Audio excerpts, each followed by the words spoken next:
So my first perceptions here at the target are the sensation of being above a base surface, but not very high above it. It had regular topography, and it seemed like there were man-made urban smells and structures, multiple structures. Just seemed like an urban area. I actually deducted Europe, but there were multiple subjects, grayish hues, a sense of atmospherics like cloud dynamics. There were tan and beige and maroon and grayish hues sort of across the base surface, all the elements that were on the base surface. It seemed like there was a flash of light, generally an urban environment where there was movement by subjects, once again, urban sounds, sensation of cooler temperatures, and the dominant session element seemed like it was a subject on the base surface. I was hearing some other sounds. I deducted like a siren or something like that.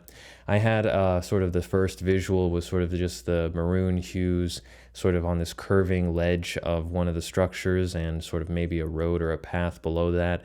On the second visual, I started to perceive what seemed like cloud dynamics, a flash of light within the cloud dynamics, a mild perception of something up there, maybe a non-surface structure, and below that just a scape, a sort of like a visual of these multiple structures and multiple subjects and this road or paths below there. Next, I started to perceive a series of flash sketches. Within the first flash sketch, I started to perceive a curved sort of base surface, and above that, two non-surface structures. The second flash sketch was pretty much the exact same thing. The third flash sketch was there were two subjects. They seemed like maybe they were wearing formalish attire. There was an object, maybe a table or something, sort of between them, but off to the side, not directly between them. And the fourth flash sketch seemed like it was a bunch of sort of a horizon with a bunch of structures, seemed like an urban area, and it seemed like above them was a non-surface structure. The fifth flash sketch, pretty much the same thing, a long urban area with a non-surface structure above it.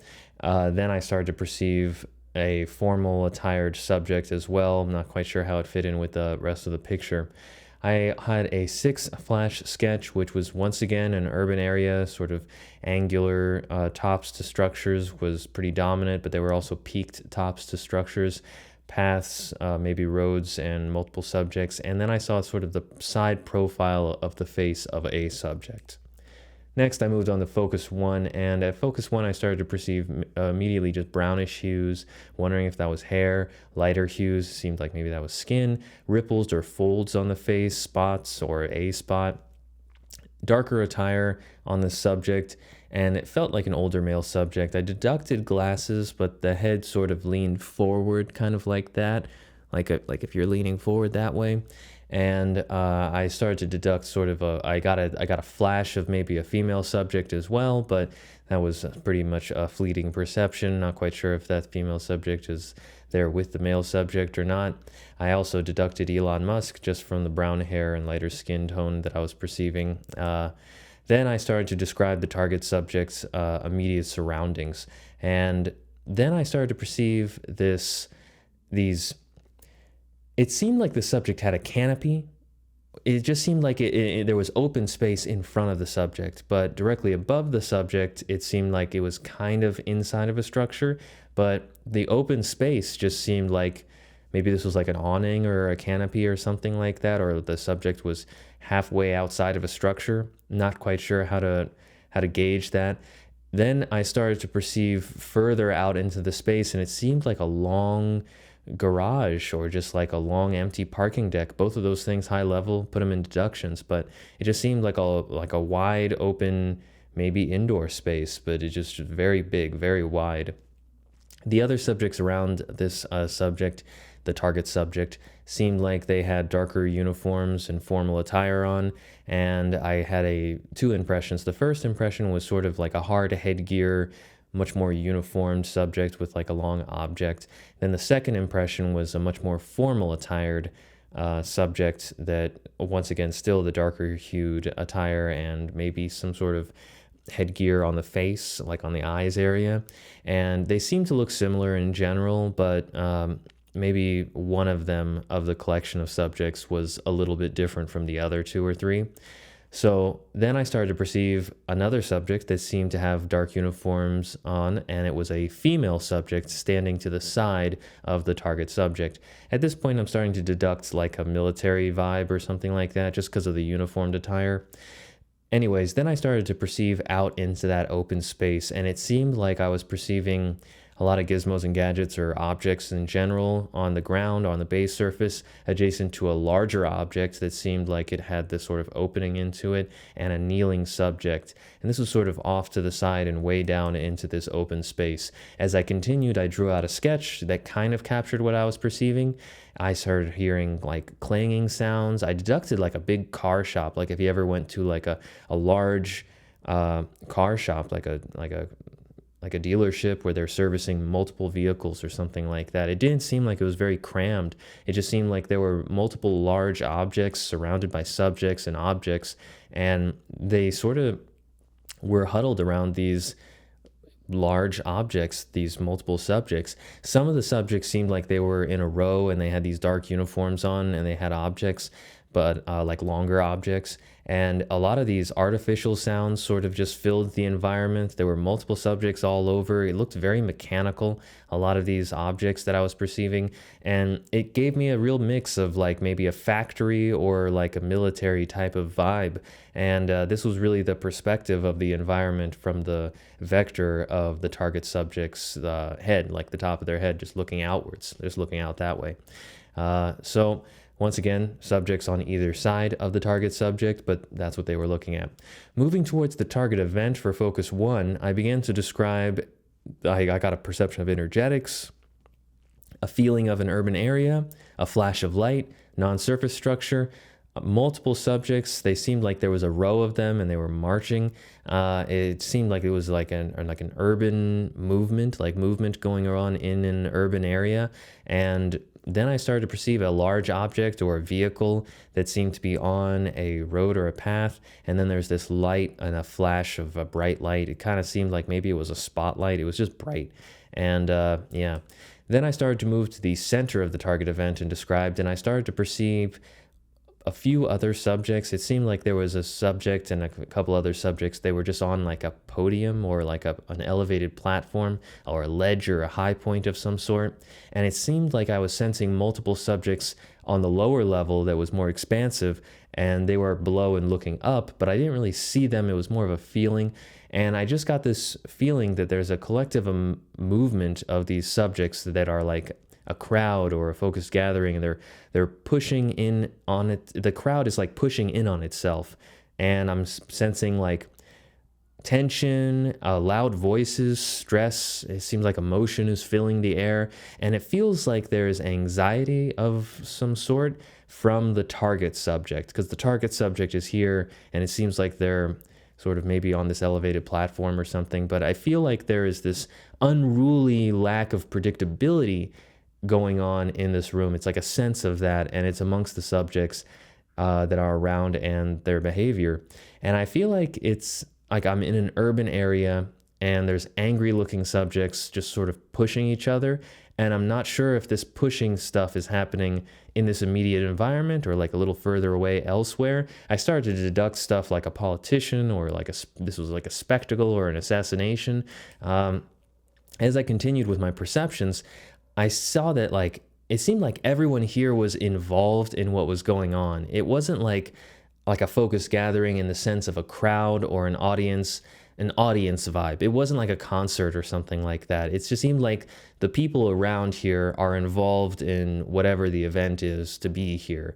And I deducted stuff now like it was like a hearing or like I didn't think it was like a courtroom hearing or anything like that, but or like a boardroom meeting or something like that. But it just, the idea of a hearing just evokes the concept that the subjects around are all involved. They're not just audience members. Next, I started to perceive like a banging sound, and it seemed like someone hit something or an object, and there's the sensation of subjects sort of pushing into something Like people are getting violent, and the target subjects seem more and more afraid because the situation seems increasingly less calm as expected. Like it's supposed to be a calm and civil and more cordial event than what is going on, and it's just getting more chaotic, and there's yelling, and I feel like I'm in one of those, like, it's almost like it's Congress or like a parliament in like a third world country where people start hitting and fighting each other when they can't agree on things.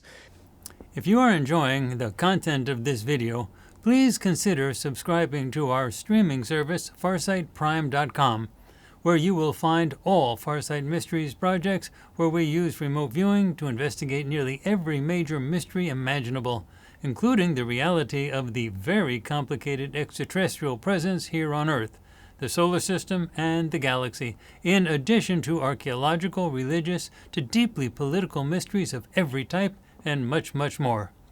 Also, consider studying Farsight's content by downloading the transcripts of Farsight Mysteries and other projects that you can find in the Vault on our regular website, farsight.org, and then uploading those transcripts to your favorite AI so that you can talk with your AI about our work at Farsight, asking your AI the deepest questions, all from the comfort of your own home or office.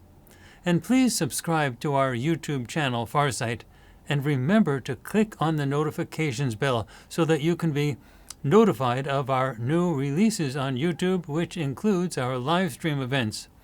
Clicking on that notifications bell has become so important.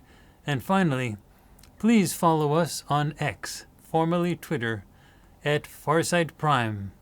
We are now using X to announce all of our major offerings, including our live stream events, our deep news investigations, our ET communications, our ongoing investigations into more of the mysteries that are routinely ignored by the mainstream, and our upcoming new projects. And please allow X to notify you of our announcements. After you watch what we bring to the table on FarsightPrime.com, you will never again look at the mainstream media, political leaders, or orthodox science or religion the same. You will find the checklist of things to do to keep you connected to our work at Farsight in the description below. That's just kind of the vibe that I'm picking up.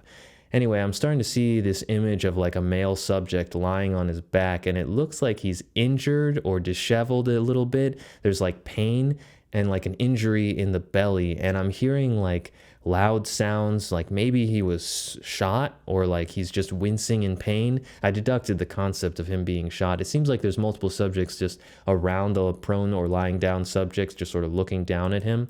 And looking again at this lying down subject, it kind of feels like this is the target subject. I feel like he's injured and he hits the ground and it looks like he's just in great pain, but then it feels like his consciousness begins to flicker out or become like a slowly dimming light. And I don't know if it's just like he's losing consciousness or he's dying, but it feels like his mind is getting darker and darker and blacker, and his facial muscles, his facial expression, his muscles on his face, they just begin to relax when this light starts to darken. And there's like an open path, like from his feet outward, it seems, around like there's subjects all around, but they're not right where his feet are. Anyway, I move to subject B and begin to describe subject B, and I begin to perceive what seems like a different environment. It just seems like an indoor urban environment. I'm not sure if there's like a window in front of subject B and there's like a land-water interface or blue hues, but there's multiple subjects outside, and it seems like I'm perceiving maybe lighter hues, hair, grayish maybe, and it's just an older male subject. When I started doing a deep mind probe on subject B, it feels like he feels like he's a powerful subject, like that's his opinion of himself. But personality-wise, he seems very organized, very strict. He feels kind of like a military person, but looks more like he's a businessy person. It feels like he's responsible for the target subject's death, but it also feels like he has killed many people before. And this is like just par for the course for him. it gives off this strong sort of secret agenty vibe when I'm perceiving this stuff in the deep mind probe, but it feels like he spends a lot of his time organizing high level concept, but hits to have other people killed, and he basically just is deciding to kill people.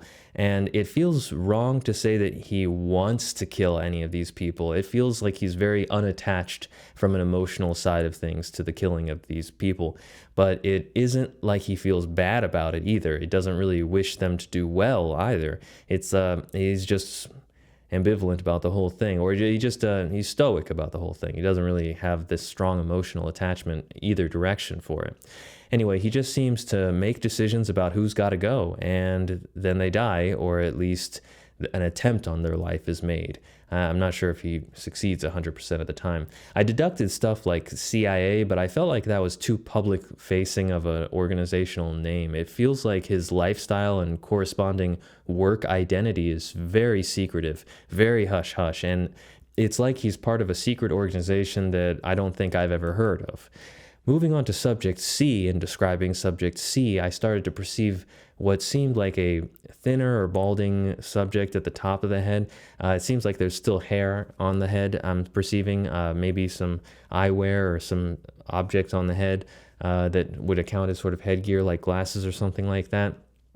Anyway, I started to perceive this subject in an indoor environment, objects around angular shapes, and then I start jumping into a deep mind probe.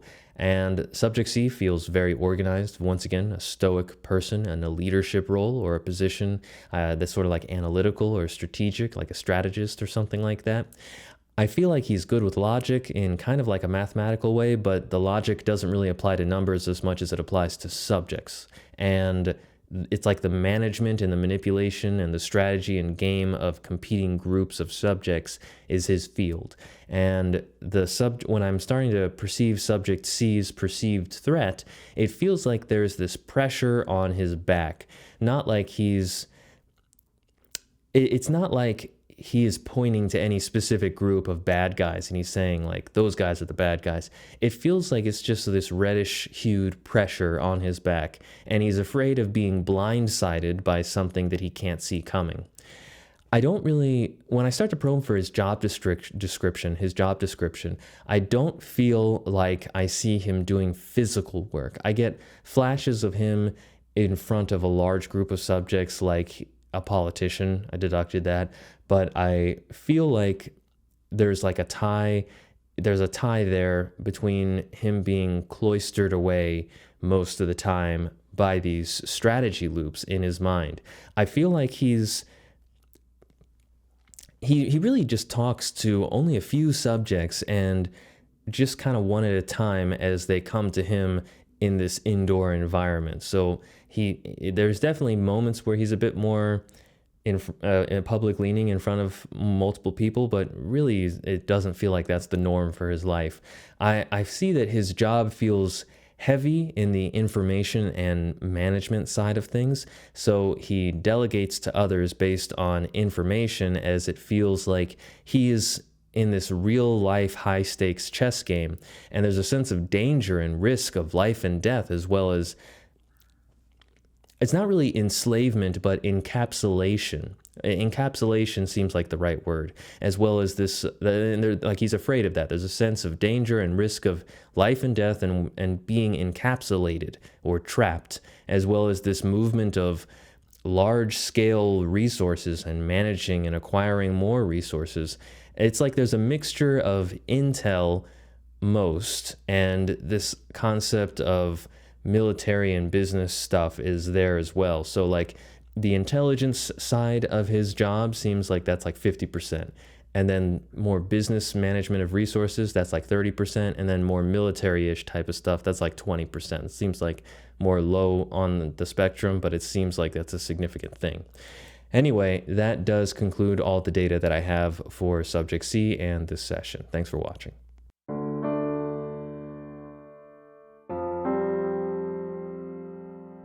All right, Aziz, so we are now doing the target reveal for your deep news. Now, for the audience's sake, you recorded it here in the studio, totally alone. No one was in the studio. Is that right? That's correct. and you're totally ignorant of what the target is, the project, or anything. You don't know anything about it. Is that right? I have no idea. All right. So let me tell you what it is. This one's a little different. Of course, all of our projects are a little different. This is the death of Suchir Balaji. Death of Suchir Balaji. I'm gonna have to Google that. Suchir Balaji. Balaji. And he was a former employee of OpenAI. And then he wanted to be a whistleblower. And so he was becoming very concerned about copyright issues and things like that. And he died in San Francisco in late November in his apartment, 2024. And the authorities in San Francisco just immediately said it was a suicide. But there was all types of evidence that there was a major fight. Some hair from somebody else. It was ripped off the guy's head, and it was somebody else, and it was left on the floor. It really looked like total incompetence on the part of San Francisco, or corruption on the part of San Francisco police and the investigators. We don't really know what it is. Anyway, the question was, how did he die? He was a young male researcher formerly at OpenAI, and then he had left OpenAI and starting to do his own thing.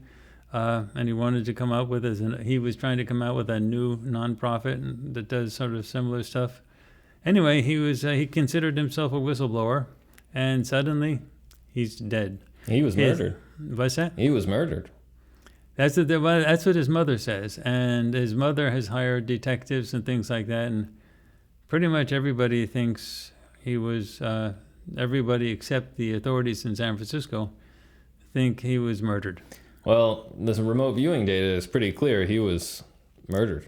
That's why we did the session. We had to say, whatever happened to Suchir Balaji? And it's pretty open and shut with regard to your remote viewing data. Your remote viewing data is clearly he was. But what's really interesting is that the people who killed him, it clearly wasn't thugs. These were people that were assassin types. Like I'm looking at your page 12 and stuff. You have, some of these people look like, like they're hitmen and they have guns and stuff like that. It doesn't look like, from your data, it doesn't look like he was killed by an interaction with one person. It seems like there was more than one person involved. Yeah, I got the sense of multiple people. So clearly, though, this guy, he was. Who are the other subjects? So he was killed for sure. So I assume this the target subject, as Suchir Balaji, he was killed by violence of some sort. I deducted being shot. I just heard a bang. I don't really know if he got shot, but there was definitely a severe wound to his body region. And so then we have these other subjects. Now, subject B was the person who ordered the death of Suchir Balaji at the time when he issues the order. Okay, that makes sense. And subject C is the subject ultimately responsible for ordering the death of Suchir Balaji. So I'm assuming subject C is somebody at the top who ordered it, and then subject B is like the person who sort of actually did it. The person at the top wouldn't likely actually be the person who'd hired the hitman. So, well, that's fascinating. I mean, unfortunate for Suchir Balaji, but it's clear that there was an organized and sophisticated attempt made on his life that succeeded. Yeah. So that's if you look at page 17 of your session, you clearly had him being attacked by multiple people. Yeah. It's yeah, it was striking. I didn't really mention this in the session, but what was interesting, I sort of just assumed it was because of the shock of the whole ordeal, because I didn't know this was like a targeted attack. I just saw multiple people, flashes of this violence and stuff like that, banging sounds, and then the target subject on the ground with some sort of like injury that's like, wincing in pain. And it's, when I look here, I was actually a little bit curious as to why nobody sort of knelt down or tried to help, because that definitely didn't seem like that was going on. And I just chalked it up as it being a traumatic event and people sort of just standing back like, whoa. But it's but clearly then it's this being a bit more in the direction of assassination.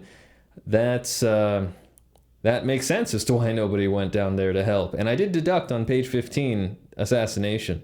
So Yeah, you did. It had that flavor. It had a flavor of assassination. Wow. Well, that's very unfortunate for Suchir Balaji, but in the event of him clearly being a targeted, assassinated person, we should probably look into whatever he was talking about. Now, in terms of subject C at the very end, your last page, you said mostly it's intelligence. That person who's ultimately responsible is involved with intelligence. 30%, and that was 50% of his job. 30% was business and 20% was military. So, that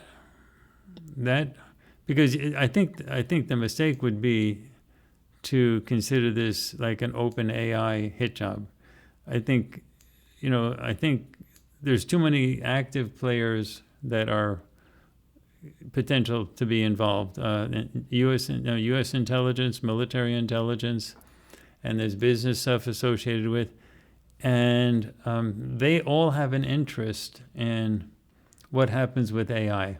And so I would think that they would be sort of clearing the field for OpenAI, and so OpenAI would not have to be involved in this at all. That's my thought.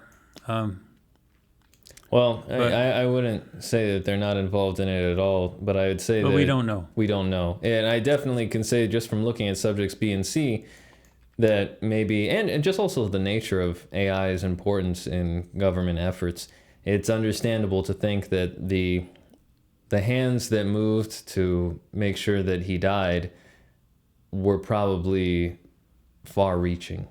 Yeah. Far-reaching. That's the best way to put it. Far-reaching. Yeah. Well, I don't. Yeah, we definitely can't acquit OpenAI 100% for sure. I mean, if you look at international efforts, especially Chinese international efforts in AI, they're like going 1,000 miles an hour in terms of developing it. So from the United States perspective, especially intelligence perspective, the last thing they would want would be to be anything that would be inhibiting the development of AI. So, in Suchir Balaji, eventually the stuff that he was involved in would be all caught up in courts and stuff like that, and that could end up slowing down the development of AI, not just with OpenAI, but other companies as well.